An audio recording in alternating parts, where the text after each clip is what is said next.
رب اشرح لي صدري ويسر لي أمري واحلل عقدة من لساني يفقهوا قولي واللهم ثبتنا عند الموت بلا إله إلا الله واللهم اجعلنا من الذين آمنوا وعملوا الصالحات وتواصوا بالحق وتواصوا بالصبر آمين يا رب العالمين.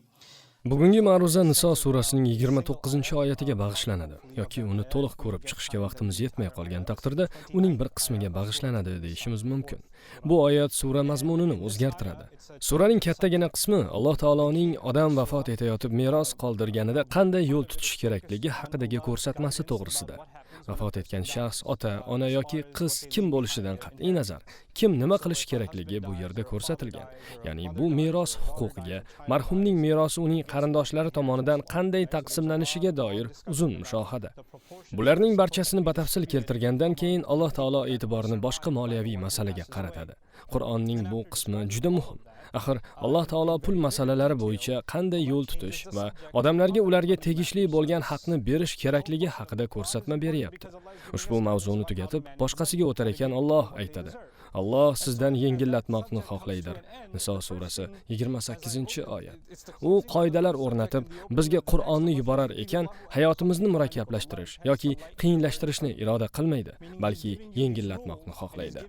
Agar shu qoidalar bo'lmasa, oilada mojaro va janjallar kelib chiqaveradi. Keyin butun boshli avlodlar bir-birini yomon ko'rib yuradi. Ular uyimizni tortib oldi, bu mashina dadamga tegishli edi va hokazo. Avloddan avlodga o'tib boradigan adovat paydo bo'ladi. Alloh taolo mana shu kabi qismatdan sizni soqit qilib, hayotingizni yengillatmoqni xohlaydi.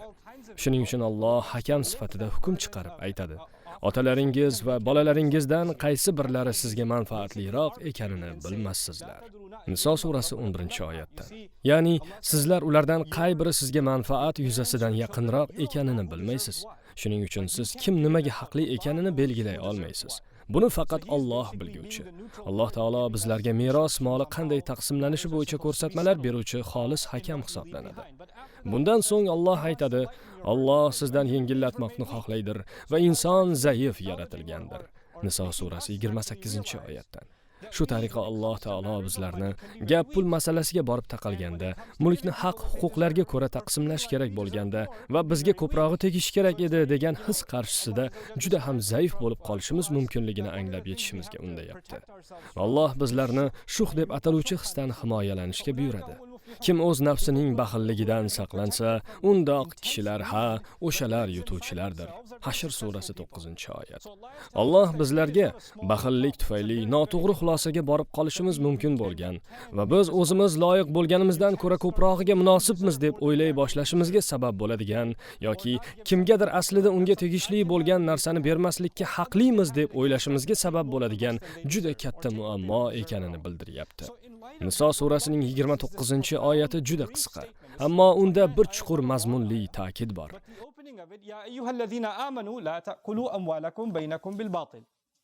Ey iymon keltirganlar, bir-birlaringizning mollaringizni botil yo'l bilan yemang. Odatda ushbu oyat bir-birlaringizning mollaringizni noqonuniy yo'l bilan yemang deb ham tarjima qilinadi. Lekin bugun biz ushbu jumla mazmuniga chuqurroq nazar tashlab, u biz uchun qanday amaliy ko'rsatmaga ega ekanini tushunishga harakat qilamiz. Men botil so'zidan boshlamoqchiman. Uning mazmunlaridan biri yolg'on. Ammo biroz chuqurroq qarasak, yana bir mazmunni topish mumkin. Isrof. Masalan, behuda xarajatlar va ishlar ham botil deb ataladi. Alloh taolo aytadi: Biz osmon va yerni va ularning orasidagi narsalarni behuda yaratganimiz yo'q. Soat surasi 27-oyat. Mana shu oyatda behuda deb tarjima qilingan so'z ham arabiy matnda botil so'zi bilan ifoda etilgan. Demak, bu ham shu so'zning ma'nolaridan biri. Men siz buni eslab qolishingizni xohlardim. Demak, ushbu oyatni bir-birlaringizning mollaringizni behuda, ma'nisiz yemang deb tarjima qilish ham mumkin ekan. Shuningdek, botil so'zi ko'ngilxushlik yoki chalg'ituvchi ma'nosini berish ham mumkin. Ya'ni bir-birlaringizning mollaringizni shunchaki ko'ngilxushlik uchun yoki o'zingizni chalg'itish uchun yemang. Bu yerda Alloh taolo sizning sarflayotganingiz haqida emas, balki siz birovning pulini sarflayotganingiz haqida so'zlayapti. Bu so'zning keyingi mazmuni haq tushunchasiga zidligidir. Haq nafaqat haqiqat, bu oyatdagi botil so'zi noqonuniy ma'nosida ham keladi. Ya'ni birovning molini noqonuniy, adolatsizlik bilan bunga haqli bo'lmagan holda o'zlashtirish. Shu ma'nolarning barchasi botil tushunchasida mavjud. Keling, hammasini bir boshidan ko'rib chiqamiz. Bu ta'kid anchagina sodda ko'rinadi, ammo keling, qanday qilib uning hayotimizda qo'llanilishi haqida tafakkur qilib ko'ramiz. Bu bizga ehtimol biz e'tiborsiz qoldirayotgan barhayot ko'rsatma ekanini tushunishimizga yordam berar. Alloh taolodan bizlarni shu ko'rsatmaga amal qiladiganlardan qilishini so'rayman. Demak, birinchi, bir-birlaringizning mollaringizni behuda yemang, o'ylab ko'ring. Orangizda o'z farzandlarini ta'min etayotgan ota-onalar bor. Ba'zi oilalarda ota ham, ona ham ishlaydi. Ba'zilarda esa ulardan faqat bittasi ishlab, butun oilani ta'minlaydi. Ba'zan farzandlar ota-onasidan pul olib, yengiltaklik bilan o'zi xohlagan har qanday bekorchi narsalarga sarf etishga o'rganib qoladi. Yaqinda men o'zimning boshimdan o'tgan bir voqeani e'lon qildim. Men do'konda edim. O'zimga kerakli hamma narsani sotib olib, endigina ketishga chog'lanib turgandim, ammo lentaga tovarlardan birini qo'yishni unutibman. Shuning uchun kassir uni hisoblamadi. O'sha tovar uchun haq to'lamaganimni bilib qolganim zahoti kassaga qaytdim.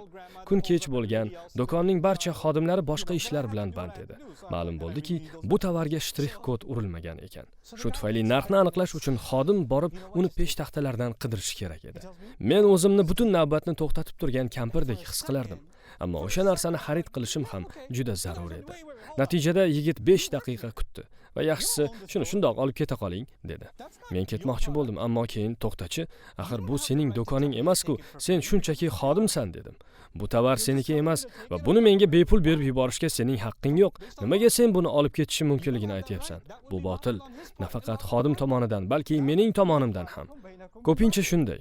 Xodimlarni biroz nazoratsiz qoldirishsa, ular o'zlariga bunday qilish uchun ruxsat berilgan degan vaj bilan turli chegirmalar berib yoki odamlarga narsalarni bepul berib yubora boshlaydi. Axir bunaqa narsalar faqat xodimlar uchun-ku. Bu sen va ish beruvchining orasidagi mehnat shartnomasining bir qismi. Shuning uchun agar sen o'z chegirmangdan foydalanib, buni boshqalarga tarqatib suiiste'mol qilayotgan bo'lsang, demak o'z ish beruvchingga zarar keltiryapsan. Bu botil. Axir faqat senga mo'ljallangan shartnomani buzyapsan. Bu hammamiz o'ylab ko'rishimiz kerak bo'lgan narsalar. Bu Alloh taoloni norozi qiladigan va insofdan bo'lmagan harakatlar. Shuningdek, botil sen xarajat qilib, shukr qilmasliging hamdir. Sen olasan va oxirida men uchun nima qilding o'zi deysan. Sen hamma senga yaxshilik qilishga majbur deb hisoblaysan. Bu ham botil. Sen mehnat bilan erishmagan narsanga o'zingni haqli deb o'ylaysan. Ammo shu bilan birga Alloh taolo aytadi: "Magar o'zaro rozilik ila tijorat bo'lsa, mayli."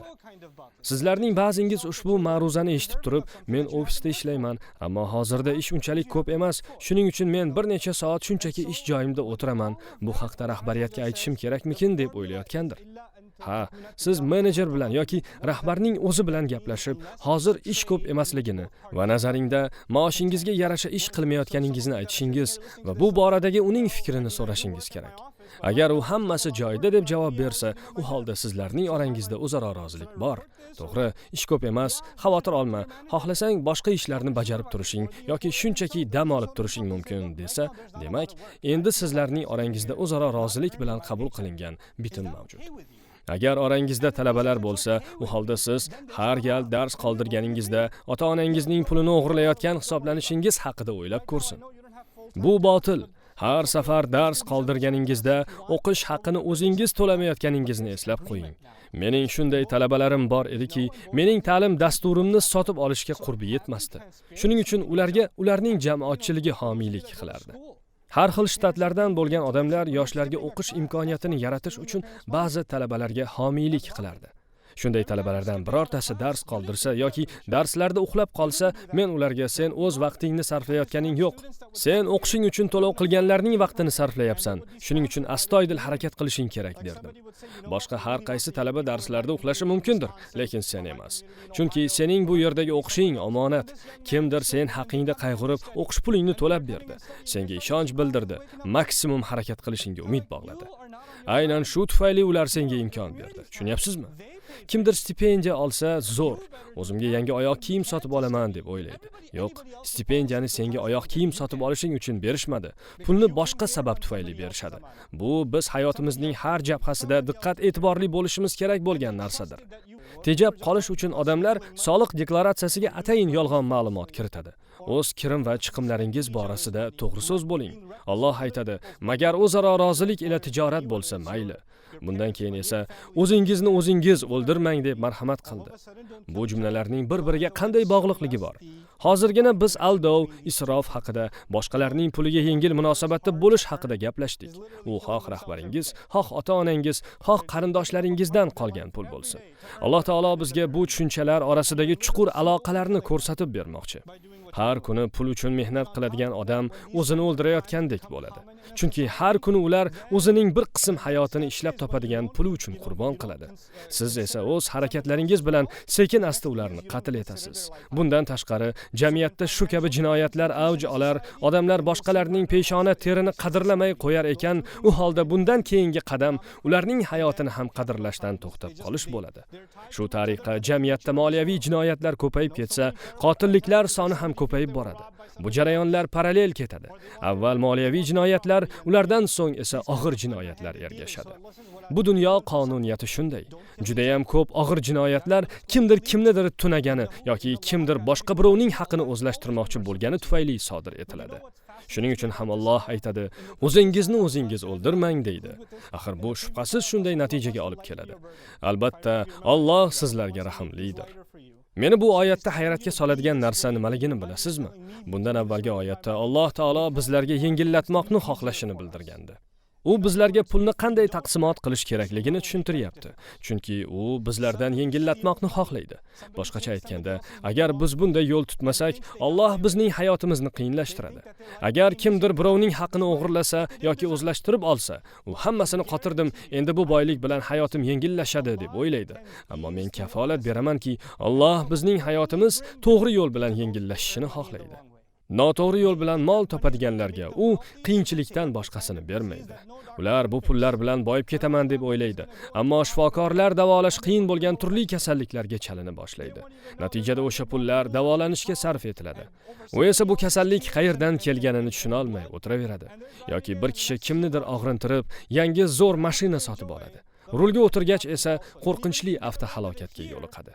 Siz noto'g'ri yo'l bilan topilgan puldan baraka topmaysiz. Hatto agar bu dunyoda jazodan qutulib qolgan taqdiringizda ham oxiratda uni do'zaxga kiriturmiz.